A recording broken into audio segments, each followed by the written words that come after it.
Hi, good morning, David Paul here. Don't know where to start with this. I like to just talk off the cuff. It's much more natural that way, and it's also a lot more efficient in terms of like not having to do any preparation for it. I am wearing a hat today, by the way, because there are lots of lamok here, mosquitoes, and they're plaguing me to death. When I get the place finished, I'll have it screened in so they won't be able to come in. I've bought myself a mosquito net, and I had a really nice sleep last night because of the net. I think the mind relaxes knowing that you're not being assailed by these critters all night long. Okay, so what's this video about? Well, basically I'm just telling you what's going on. I've been digging more and more, and I'm down to a level here where this is the correct height for the central pillar of the cabin to go in. This doesn't seem much, but this is torture digging this out. You're talking about 10 tons of material here. I worked it out in total. I'm digging out something like about 50 tons of soil in order to get this project done. So I've just got to pace it. I'm 70-year-old, you know, and it's hard work. So I just got to be frustrated. Yeah, I mean, if I had a digger in here, a mechanical digger, that would be great, but that can't happen. I have to do it myself. Okay, so anyway, this part here over there, I put a little bridge thing over there to support the bed because that's starting to collapse, that area there. So that would support that temporarily. And somehow I've got to get the bed moved and get dug into that. I've been out in the forest cutting up logs for projects inside the cabin. The tree that I chose is actually starting to rot, which is actually in a strange way it's kind of good because it's got what you call spalting, like a colour in the centre of the log. So you'll see that later when I do the project, which I'm going to use that for the kitchen bench and for the bed. This bed is starting to collapse, so I have to reinforce it and get it up onto some kind of wooden structure. And that's it. So can't do any more work with the roof because I need to get free access around it in order to get in and put the supporting logs in. And I don't want to start until I get this central log in. I don't want to tamper too much because you know, this is a place, this is my shelter, and I don't want the roof starting to cave in because I fiddled about with it and made it insecure before its time was ready. Okay, well, what I primarily wanted to talk about was the channel. You know, I just make these videos as a kind of log for what I'm doing. And I started out with another channel under my name, David Paul Newton Scott. If you ever want to take a look at that, which was about sailing, because I wanted to keep a record of buying a boat and sailing it around to London. And I thought, man, you got to have a record of this. This is epic. So I did, and then that's how I got into this YouTube business. And then I couldn't get access to this channel, so I had to create this new channel, which is the one that you're on now. And if you ever want to take a look at my sailing videos, if you put entering Limehouse Basin, but when I typed it in, I misspelt it. I put two N's, entering Limehouse Basin. And I thought, oh, better correct that. And then I thought, no, leave it alone, because what happens is if you got that spelling mistake, and it makes it very easy to access that channel by putting that misspelt entering Limehouse Basin in. So you put that in. So have a look at them if you want to. But I will be sailing again, and I'm buying that boat back. And I'm also, you know, hoping to sail her in the Jester Challenge. One of the many things I'm doing in my life. I'm booked up to go to the Philippines on the 25th of May, and I'll start my housing project out there. I want to construct something which will be a demonstration as to how you could build a house very cheaply. And also, it's going to be a house for me. But because I don't have a lot of money, I've got to do these things cheaply. And this cabin here is all about being in the UK and conserving money, because it's great being in the UK and, you know, doing a bit of teaching here and there, which has dried up. But, you know, you come here, you've got to make the money in order to pay for your accommodation and stuff, and it can just burn through your wage. I'm very conscious of the fact that my face is down on one side. I haven't had a stroke or anything, and it's not Bell's palsy. It's because of not an accident, but I was hit by a shovel when I was a kid. I might get plastic surgery and get that jacked up, because it doesn't look right. Anyway, I digress. Okay, so what I noticed, I noticed that I now have 263 subscribers, which kind of, wow. I thought, that's amazing, you know, that I've got 263 people. But the way my channel grows is it grows like one person a day, or every 2 days, or a couple of weeks, or whatever. And it's just crawling up there. And you would think, well, do I want to really like boost it up and let's do this and do that and let's make this channel fly. Let's make a lot of money and all that. And I thought this through, and I thought, no, let's not do that. Let's not do that. There are people out there. A good example, I would say, was somebody like Dan Brown, who makes loads of videos about living on a canal boat. And he just does it. He just does his thing, you know. And I think I'm going to leave it like that. I'm going to do my thing. And just let it grow organically. And just talk to camera. And just engage with the people who are out there. Now, what does this all mean? Well, it means that I have got 263 people who actually listen to the things I'm talking about. 263 people who are listening to what you're talking about. And it's very rare to get people to listen. It's not because they're bad people or they're rude or anything, but it's very difficult to get people to listen to you in this modern society. And I include my own family and my own children. I've got 4 kids and hopefully another 2 coming that I'm going to inherit. We'll see about that when we get to the Philippines. You'll see all of that.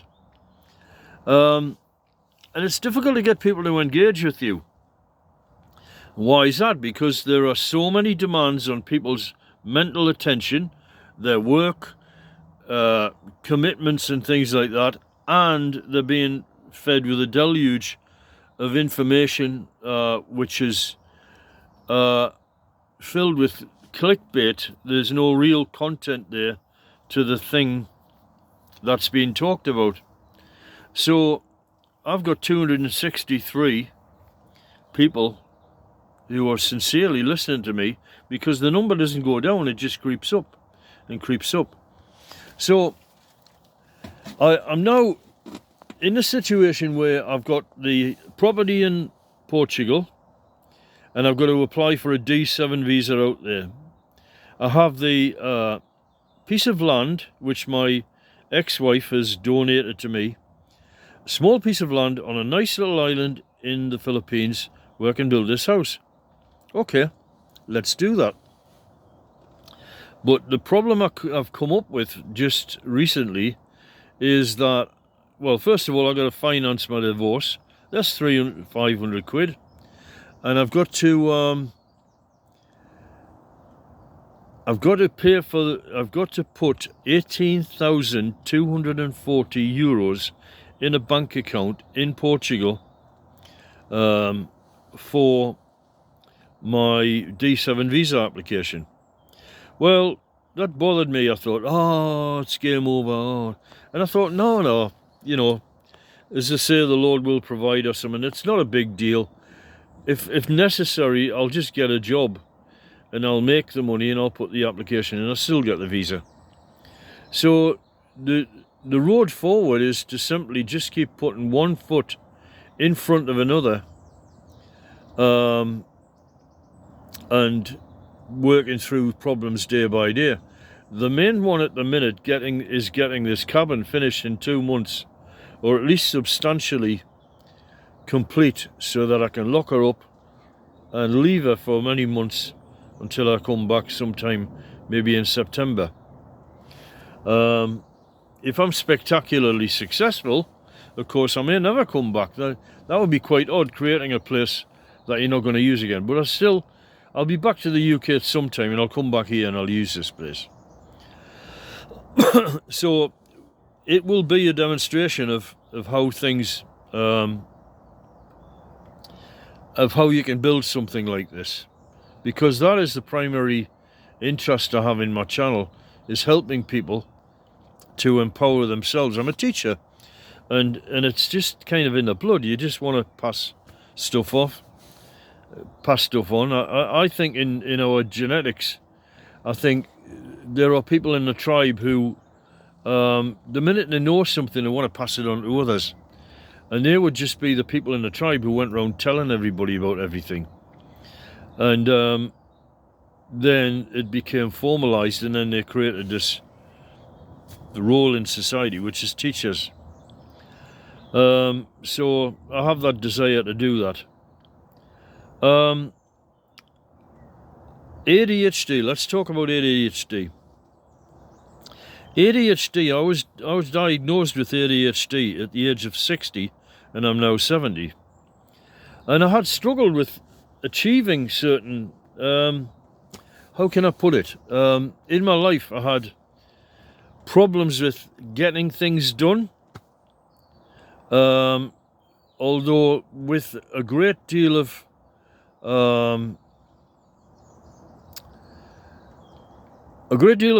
concentration and persistence and not giving up and stuff, I had been able to achieve many things. The biggest thing I'm proud of is being a physics teacher.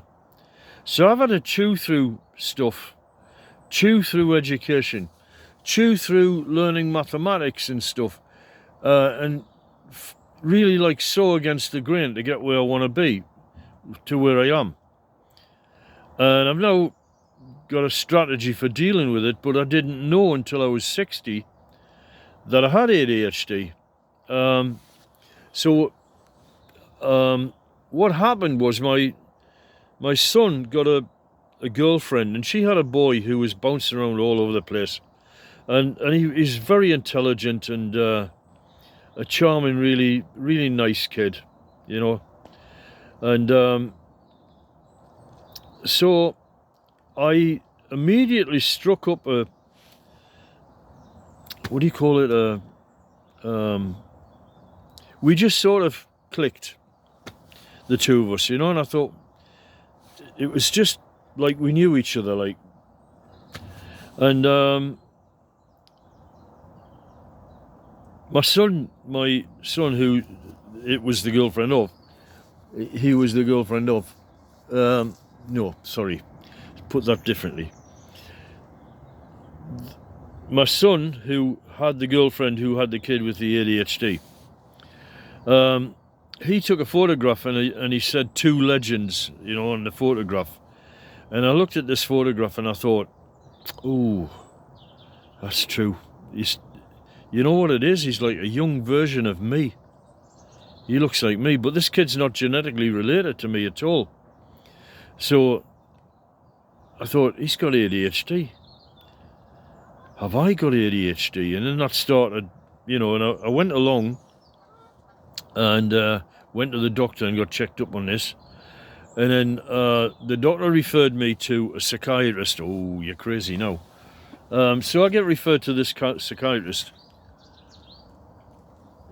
And she is a very empathetic Spanish woman.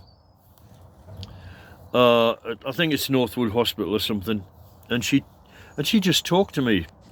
And I thought, oh my God, this is amazing.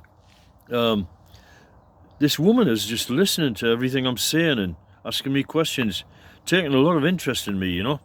But of course, that was the analysis.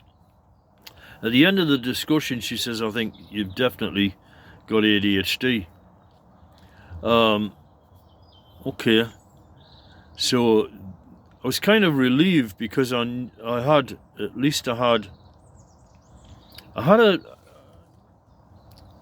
an answer. And now if you know what the enemy is, I don't really like to think of it as an enemy, but the challenge. Now that you know that what the challenge is, you can start to deal with that. Okay. So she says, I think we should put you on medication. There are lots of cognitive help. There's lots of cognitive help you can get. She said, but I think you're capable of working it out for yourself. And I think I am. So I took the medication, and the medication was, I think it was 17 milligrams, or the number 17 comes up. It's the lowest dose you would put an adult on of Concerta, which I think contains, it's methylphenidate. And I took this, and then it was all of a sudden, it was like a warm blanket had been put over you, and you just felt comfortable and relaxed and at ease. You know, I can see why some people take drugs. So there you are. I felt good, and I knew this. I knew what was going to happen with the meds. So because I'd done some research on it, and then I could focus and concentrate for long periods of time. I took this thing in the middle of the day, and the reason I took the medication as well is because I basically just wanted a break, you know. I wanted a break from me because I was wearing myself out. My ADHD tends to be in terms of mental activity. My brain goes like 24/7. Elon Musk described a situation with him. He said he didn't think most people would like to be him because he says it's like a constant waterfall of ideas, and it is that way with me. And I think if he's got ADHD or whatever, or he's certainly got the waterfall of ideas. Let's just say it's that, right? His methodology of dealing with it is to apply the ideas and let the ideas come out into the world, and just do them. Well, that's great. That's great. What you can do is you can go and found an electric car company, and you can start a SpaceX company, and then you can put Starlinks in, and you can do drill tunnels. You do all these different things. That's all very well if you've got millions of dollars, and you've got people who will realize the ideas for you. You say, do this, do that, do that, fabricate this, and I want a rocket that's got no point on the end, rounded on the end, or no, I want a point on the end. It was going to be a rounded rocket, now it's got a point on, because Elon said stick a point on it, and so on. And people just do it, you know. His people do it, and he gets the release of being able to bring these things forth into the world, and I don't have that. So I came up with the idea of be Elon Musk, but do it in a cheap way. So in other words, find a medium that you can utilize, which will allow you to bring your ideas forth into the world, but are not going to cost you anything. And that's why I make things out of pallet wood, and why I'm making things out of logs, and I'm doing stuff with natural materials which are all abundantly available. So that's why I'm doing that, and that's why I do this, and I'm doing the projects in the Philippines, and I'm messing around with this boat that I'm buying back, and so on. And I came up with the idea of because the ADHD mind wants to have, I'm digressing already, but the ADHD idea, excuse me, the ADHD mind wants to have many things on the go, and they tell you not to have many things on the go. Well, the best thing is to have many things on the go which have no consequence. So in other words, you could take up playing the guitar, you could like start doing cross stitch or something, you could do woodwork, you could do a million things like that, which if you abandoned each one of them and just like cycled around them, and like say, well, I don't know, if you were doing tapestry and you did like 10 minutes of tapestry every month, the consequence for the human race is zero. You know, you don't need to worry about that. So you're not impacting other people's lives. Whereas I had a tendency to collect stuff because it might be useful for projects, and now I don't do that. What I do is I collect wood. As you see, you know, I mean, I've shown you the wood yard thing I've got, and I have more wood than I need at the moment, but the consequence of doing that sort of thing are that if you say, right, okay, I'm not going to do that project now, you can simply saw the wood up and burn it on your fire, and then either way you've scored. So that's one thing I would suggest to people with ADHD. Anyway, moving on to where I was, because I've digressed typically. I went on the medication, and that was 17 milligrams. And I was left on that for about a month to see how I went, and everything became much more easy. The very first day I knew I was going to get this benefit out of it, and I thought, man, I've got so many jobs to do.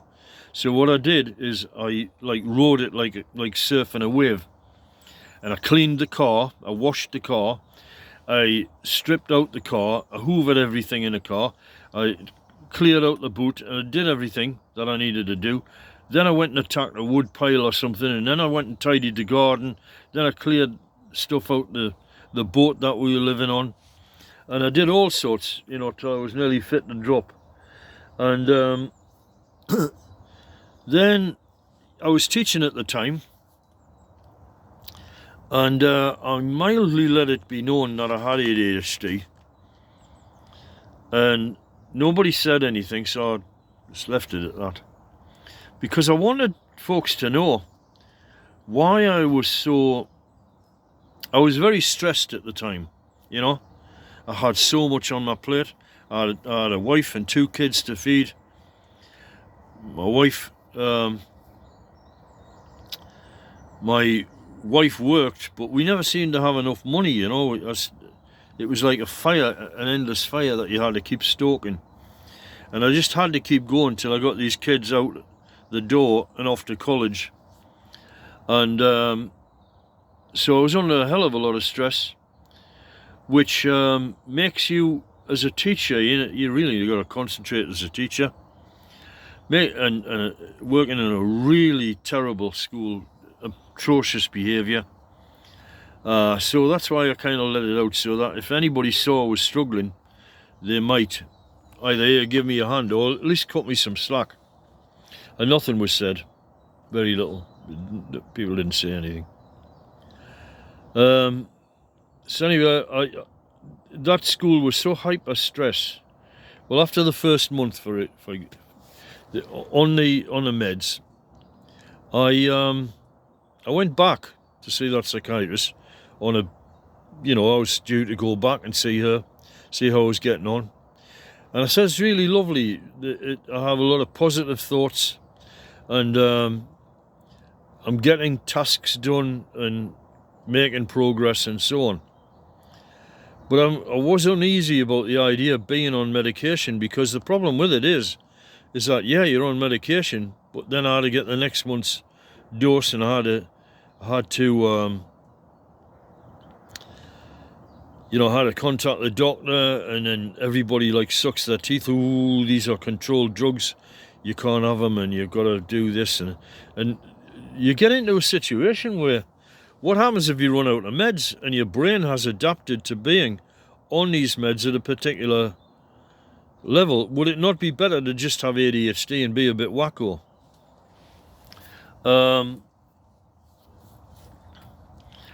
So anyway, I just did what they said, and then I go to another doctor, and it's a man, and he's not at all empathetic, and he seemed to be very. I'm finding that doctors are following protocols now, and he said, I think you should be on a higher dose. In fact, I think you should be on the maximum dose. So what was this guy doing? Was he making me socially acceptable? Because I was functioning and I was happy enough, and what he's doing is conditioning me to society, instead of society just being a bit more tolerant and accepting people like me. Neurodiversity, as we're trying to put across this idea that maybe that all this is not a disability. You know, maybe it's all not a disability. So he put me on the 36. Was it 36? It's twice the 17. I'm sure the number was 36, which is the next level up. And he wanted me on the top one, which was on 72, but I resisted that. And I knew my own body, and I knew how I felt, and I knew I didn't want any more. So my daughter graduates, the first one out of university. She graduates with a first-class honours degree in civil engineering. And we go to the graduation, and the graduation was great, it was good. But I'm on this 36 level, and I am quite sensitive to stuff. I get drunk easy. So I don't need to drink a lot, you know, and I don't drink a lot, very little. And if I were to take recreational drugs, which I'm totally against and I never would do, but I would be the guy that was like off his nut, because it would be, I'd be too sensitive to this stuff. And things like coffee, you know, if I have too much coffee I get all twitchy and can't sleep and things like that. So if I have a coffee, now it's like, if you want a coffee, you have one in the morning and that's it. So that's me. So this guy sticks me on 36, and I'm at this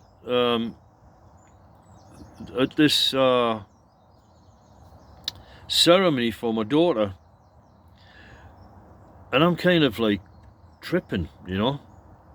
This is way too high because it's amphetamines.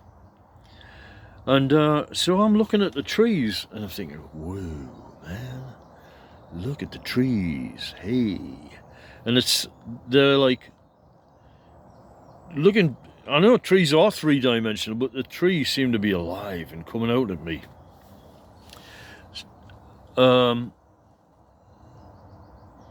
So that was not right. Now I'm looking at the time here, and I'm up to 29 minutes, and I think there's a ceiling of 30 minutes. So I'm going to stop this video, and I'm going to make this one of two. So let's stop the video now, and I'll come back and make one of two, because I do want to talk about all these things and pass on to people who my experiences, and see if they may be of help to people.